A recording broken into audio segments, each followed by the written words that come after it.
What's up, guys? Welcome back to the channel. We got an amazing episode in store for you guys today. First, we're gonna go to San Francisco. We're dropping off a 5741G to a very special client. And then we're gonna cruise over to LA.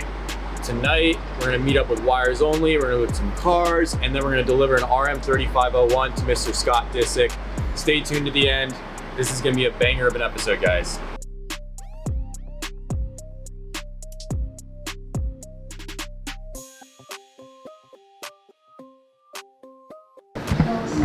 Man,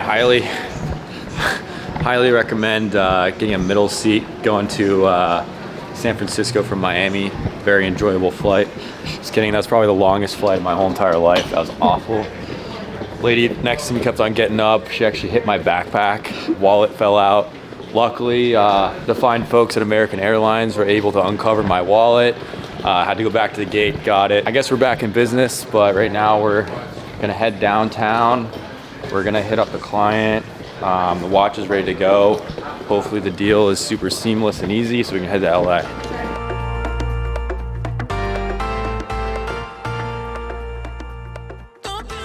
All right, so we're heading to LA now. Deal went through. It was a little bit of a headache. Went to the Patek boutique. Had an AD look at the watch for a while. Everything was good, of course. Went to Chase, did the deal there. Went smoothly.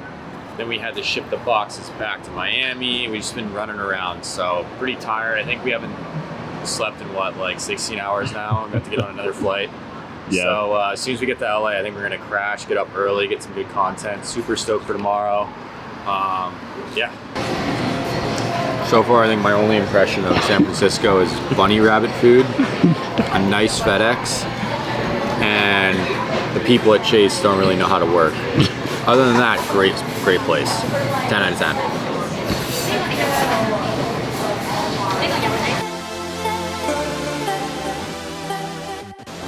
Alrighty, we are about to head over to Wiresonly right now. As you can see, he hooked it up with a pretty sick Range Rover here. Go check out some inventory, gonna go meet RD, super pumped to meet him. And then from there, get some lunch, and then we're gonna head down to Calabasas, meet up with Scott and give him his watch. We're here at Wiresonly in Beverly Hills. Absolutely amazing display of some of the most exotic cars I've ever seen. We're gonna meet up with RD. He's gonna give us a quick tour of his office and the space. Pumped to show you guys, let's get it going. Shout out RD Wiresonly for having us. It was an absolute treat to see all the cars he had in inventory. His office itself is also just a piece of art. Absolutely amazing setup, blown away. I'm gonna kick off some of these photos for you, quick little office tour. This is when Mariah Carey surprised Floyd and sung him happy birthday. Jamie and I, this was on the shoot of Beach Shazam. This is a crazy story. Two reasons. You see Floyd has Hublot on the shorts. Obviously, he did a huge deal with them. One day we finished training. I went into his house. He goes, hey, go upstairs and grab that box. And it's a huge box, like this big. And I bring it downstairs. The whole crew's there. You know, he's with 40, 50 people. And there was literally 50 Big Bangs, the watches, in the box. And he gave them to everybody. Rose gold, stainless, diamonds, not diamonds. They gave him like 50 watches. And he gave them all his gifts. The drivers, everybody got a watch. How many years ago was this? I think this was in 17 or 18. 17? Yeah. But it was my birthday this day, August 26th. And so I'm sitting in the back, I'm just chilling, like Floyd's warming up. And he's like, what's up, bro? It's your birthday, isn't it? He's like, he's warming up. Talking to me, he's like, happy birthday. He's like, you're gonna walk me out. And I was like, shut up, dude. He's like, yeah, you're gonna walk me out. So the boxing, like the Nevada Commission, I forget what they're called, they wear these jackets. And they're like, who the fuck is this guy? He's like, yo, this is my talent. I had Justin Bieber, I had Lil Wayne, now I have Wiresonly. They're like, he can't walk you out. He's like, yeah, he can. And so I walked him out to the fight, and he let me go in the ring with him. That's kind of as a birthday present, which was sick. I know you guys are into YouTube. He gave me this. We did a video with him the other day. Kim K, this is on the set of $1 Million Wheels, season finale, episode 6, with the biggest star in the world. This is a crazy picture. So this day, the day before, I was in London at Rolls Royce. and I was seeing the new electric car, the Spectre. Jamie called me with Leo, and they're like, hey, we're in Capri for this fundraiser. We need you to come back. So I flew from London. I just walked in my house in LA. I got back on the plane, flew back to London, same day, flew to Naples, and then took a helicopter to Capri, and we did the UNICEF fundraiser. We raised like $8 million for world hunger. Jamie hosted it with Leo, and they donated their time and a bunch of money and gave back with Ernesto Bertelli and Helly and Taylor and Dave Brown. Great crew. I forget which video this was. I think it was a Why You Always Hating video. And so we pulled up with the P1 and a few other cars they used. Panda on there. I got the Panda on. This was 2016 maybe? Okay. So I had the Tiger. This is with Floyd and Jamie in New York. These guys are just hilarious together. Breakfast, that's a $500,000 watch. Bezos. We all know him. Bezos. Biggest in the game. This was Floyd's birthday party. It was like an 80s birthday party. J Balvin. This was a McDonald's commercial. Mike Tyson. This was during the Hasbulla interview for his podcast, which is absolutely insane. That's awesome. Hilarious. So when Hasbulla was in town, he wanted to go, shout out to the Full Send guys, he wanted to go to two places. Said he wanted to go, I think, to Disneyland and Wiresonly. And so the Full Send guys call me and pull up with like 10 SUVs. Hasbulla walks in, and my girl goes, hey, did Hasbulla do anything funny today? And obviously, as you can see, he's absolutely one of the best guys, one of the funniest guys. Is that a LaFerrari? It's a LaFerrari. Yeah. My friend Limitless, that's his car. He's standing off the car, and he was just, cracking me up. He loves pocket knives. Mm-hmm. So we gave him a bunch of pocket knives. So he would get into it with people, and he would flick out the pocket knife, and he would chase people around with the pocket knives. So we go to the Lakers game. We're sitting courtside right next to the team. Luka comes over. All the big players come over, and he's getting into it with someone sitting next to us. With his fucking pocket knife? And he pulls out the pocket knife. No. He pulls out the pocket knife at the Lakers game. So I'm like, Hazzy, chill. So we became friends because he loves cars, and he's got a Dodge TRX. And he does. Yeah, he does. And he needed rotors and brakes. He tells his guys, he's like, hey, I need brake pads, and tell RD to give me brake pads and rotors for my truck so I can take it back to Russia. I think to Dagestan. So he's getting ready to get on the flight, and he has a motorcycle helmet on in the airport that someone gave him as a gift. And he's walking through the airport, and he has the brake pads and the rotors. And he was, he was an amazing guy. Probably one of the funniest guys I met. Uzi and 2 Chainz and myself at, I think, Complex Con. Pretty crazy. I have the anniversary on there. The Patek, the big one. Blueface, which was insane. 5990? Yeah, 5990 yeah. With the baguette dial. Love watches. This was one of the first albums I got to work on with Pop Smoke. Rest in peace. Jamie and I did a song called She's Feeling Nice that I produced with Steven Victor. And here's just some of the toys. So out of all these, what would you say is would bring out the most amount of memories or sentimental value to you? Probably that Capri trip. Yeah, it's incredible. Because it was a fundraiser, it was for a great cause, and it was just an insane trip, flying round trip to London the same day with those guys. And it was for a good cause, it was a lot of fun. That's it, those are just a quick picture update.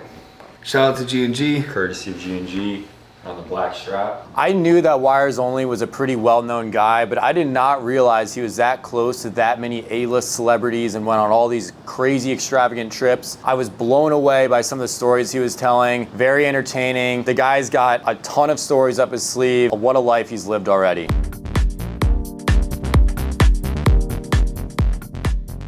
So we're in Calabasas right now, Scott Disick's auto garage. We're gonna bring the watch into his office right now. Pretty pumped for him to get it. How we doing?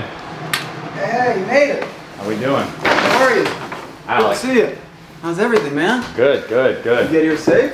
Yes, sir. Yes, sir. That's a lot of traveling. Appreciate you coming out. Well, we got a big piece for you today. Yeah, no, I'm excited. I've been looking for this Have you for ever a seen while. this watch before in person? Well, I had it. You had years it? ago. Years and years and Uh-huh. years ago. And at the height of the market, I actually sold it to a friend of mine at the pool in Miami. And he wanted it. At the time, I had no idea how much it was worth.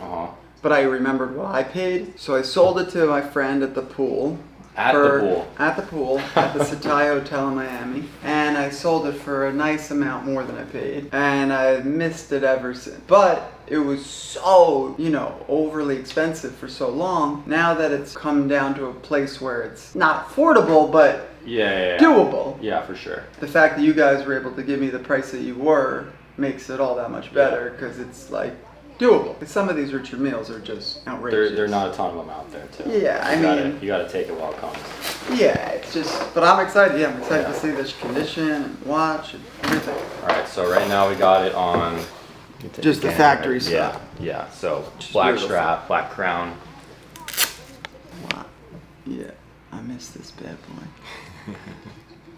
So. Just the depth on that thing, like, and I kind of thought that like maybe like the closed case back was like not great for an RM, but the fact that like it has the depth. Listen, with the open back, pay another $100, and you see the hair on your arms. I see what he means. It's not really necessary to have an open case back. At the end of the day, you can see your arm hairs, and with the RM035 Nadal, it already has crazy depth, and you can see the skeletization. You can see all the details of the watch. On an RM055, it's see-through. It is an extra 100K, a little bit different of a watch, obviously. What it comes down to is just what you really like. Yeah. It looks cool like this. No, I'm saying, but like, I'm saying once you put it on, the depth on that watch, like the skeletization's like so crystal clear already. Right, Yeah, like you could take the back off, let's say, but then you put it on, Extra and it's your 100 grand. skin. Yeah. You know what I mean? Yeah. It doesn't really show that much different. I mean, it's crazy to think that you got to spend what 80, 100 grand more Yeah, just to exactly. cut this Yeah. back off. Yeah. Like genius marketing. Yeah. I mean, imagine if a car you cut the trunk off, you get an extra 100 grand. Yeah, it looks perfect. Wow. It's hard to find these like this in this kind of shape. Yeah. Found a couple other ones, but they were beat up. Is this a medium strap or a large? That's a medium. Really? Yeah. Looks good though. Wow. What an amazing watch. I love this thing. Some may say it looks like a toy or something, but it's not. But you know, I mean, it's just It's their just patented completely materials, different. patented movement. Yeah, like it's just a you know, different world. It's not your cookie cutter Rolex, that's No. for sure. Listen, and I love Rolex. Yeah. Like I love Submariners even. Stainless steel Yeah, Submariner. yeah. I don't care, but Yeah. it's just different. And I like I said, I like a sub up to a Terb fucking Richard Mille. Mhm. Can we try the yellow strap on Yeah, this? let's go for it. You brought the tool? Yep. Oh, great.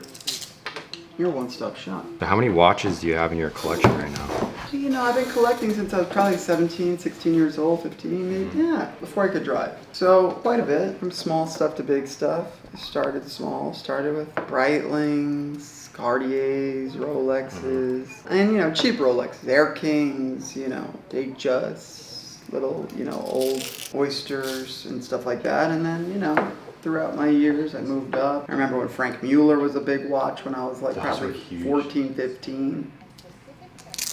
What do you guys think? Yellow or black? Yellow's pretty strong, Yeah. I gotta say. Totally different watch. That's nice. Yeah. But, I mean, the classic is probably... Yeah, I don't know. I don't think I'm as crazy about the Not as wild crazy? colors. I think it's... Yeah. I don't know. I think it's... I mean, it really just depends. Do you ever coordinate like what watch you're No. gonna wear with your car, or like No. nothing like that? You kind of just go with it. Do people do that? Oh my god, yeah. That's crazy. Like with outfits and like shoes Yeah, and it's stuff. like, oh, if I'm wearing my 5980 like rose gold Patek, I gotta wear like be in my Rolls Royce. Or if I'm wearing a 6702 or like something like that, I gotta be in my McLaren. No. Yeah. No. That's I did a few videos on that, and like people actually like matching their cars. Exactly. Too. Wow. I mean, that's a move. I like it, but I like it more classic. Okay, go black, maybe gray. It's beautiful. I just feel like it's loud. Maybe it's just for another time, like you said, different occasion, or if you're in like your yellow Right. Ferrari, maybe or something. Yeah, it just seems like it's like you're trying too hard or something. I don't know. I feel like the other ones maybe it's just because it like kind of molds in a little bit more. It just looks pretty. You could try the gray. See how that Okay. looks. Is it hard doing this? It's a little tedious, but it only took like 5 minutes. You have anything else in the pipeline in terms of watches? Some like semi-complicated Pateks, things like that. Like something on strap, Yeah. The You seen- 5270 or like a 5270J. bar. And then I have all the older 5070s, which I think are a good bang for the buck. Pateks, the Rose, the J. P is expensive. What do you like? Or In what do you terms like of to wear Patek? most? Just in terms I mean, of this all is watches. like this is like my daily, but I mean, I normally, if I'm gonna go Richard Mille, I don't like the too bulky. Like I don't really like the RM11. If anything, I wear like a 67 or The 11's a big one. a 29, the one that you're gonna Yeah, I potentially got- trade. I also like watches that you can wear without worrying about, you know, hitting Yeah, a I haven't target worn on the your back. 29 in a while, and I wore it yesterday, and I was like, wow, it's actually like a wearable watch. Because I wore an 11 the other day, and I was like, this is just gigantic. Yeah. Maybe for a big guy, Yeah, those exactly. watches are great. Yeah. If you're huge, it's fine, but otherwise, it just doesn't work. What do you think of that? This looks pretty killer. Yeah. Agreed. Gray looks expensive, I don't know. This is perfect to me. The only thing that's annoying is just this Yeah. thing. But otherwise, it looks amazing. Yeah, we'll help you out, bro. No worries. Yeah, I think No worries. full gray Velcro would probably be the move. Okay. But I do like the gray. I feel like it shows well with the color of the watch, you know? Not too loud. Yeah, I don't know. Just, Yeah, yeah, it's not too loud. seems right. I like the black too, but I don't know. I can't decide if I want to go back to the black and wait until I can get a full gray to put on there. But it also seems kind of tough changing. No, bro, I can do it. No I problem. feel like it like falls off. Side. It didn't look easy. It's a little bit of a bitch, but I do it all the time. So after trying on a bunch of different straps, we found that Scott doesn't really like the new style strap. It's got this black elastic piece on it. He didn't really like that. He liked the old style where it's just completely gray or it's completely black. So he's gonna stick with that gray strap. We gave him the yellow as well, and we have red. He thought it was just a little bit too loud for him. I agree. I think that with that type of watch, it's already loud as it is. You don't need yellow. I thought that the gray was a great choice. All right, so coming in today, Scott said that he was gonna get his hair ready. He said we're gonna have a hair off. I felt pretty confident about how my hair looked. I don't know, you guys let me know who has the better hair. Let us know in the comments. We're going to be looking. We've all done walk-offs before. I'm sure you heard of them. But today, it's a hair off. Let us know. Let's get different angles. Wait, back of the head. Back, side, spin. Let me know. It's a hair off. It was great getting to know Scott. The guy knows a ton about watches. He was able to kind of walk me through what his taste is. So I think on the next sale, I know exactly what to get him and what to show up with and what he'll like.